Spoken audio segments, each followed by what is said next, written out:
learn about another voice and culture of Taiwan with We Love Hakka. 现在就让我们一起加入客家风情，大家来讲客家吧。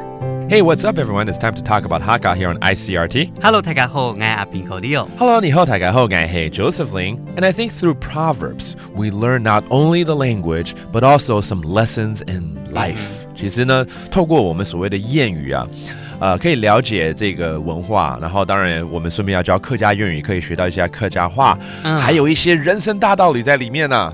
超嘎，对啊，一箭三雕啊。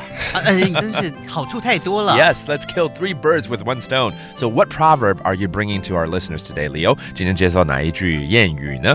好，今天介绍这一句撂田撂梯。撂田撂梯，唔會撂樹呢，唔會撂樹呢。撂来撂去是要撂什么东西呀？那撂就是了钱的了。哦，了事的了，对，了钱的了，对，就是结束它的意思，那种感觉吗？就好像像亏本的、亏掉的意思，撂皮那样子。对。There's a lot of 撂 in this proverb, and 撂 actually means to lose something. 撂田撂梯，田就是田，梯就是地。So losing your farm and your land, okay? 撂田撂梯 okay, losing your land and farm. 然后嘞，后面那句就叫唔會撂樹呢。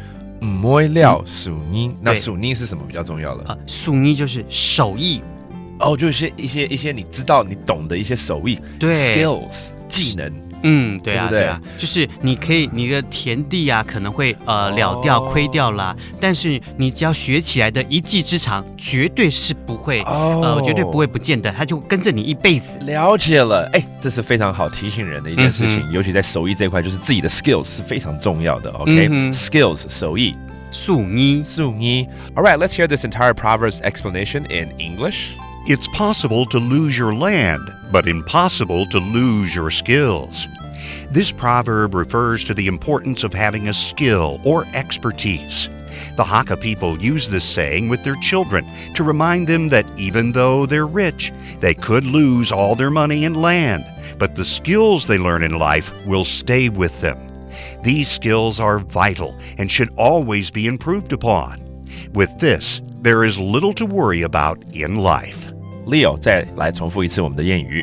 撂田撂梯，唔會撂樹呢。Okay, again, that means you lose your land, you lose your farm, but you'll never lose your skills. Very important lesson in life.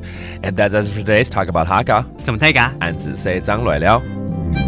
客家风情由客家委员会监制。We Love Hakka has been brought to you by the Hakka Affairs Council.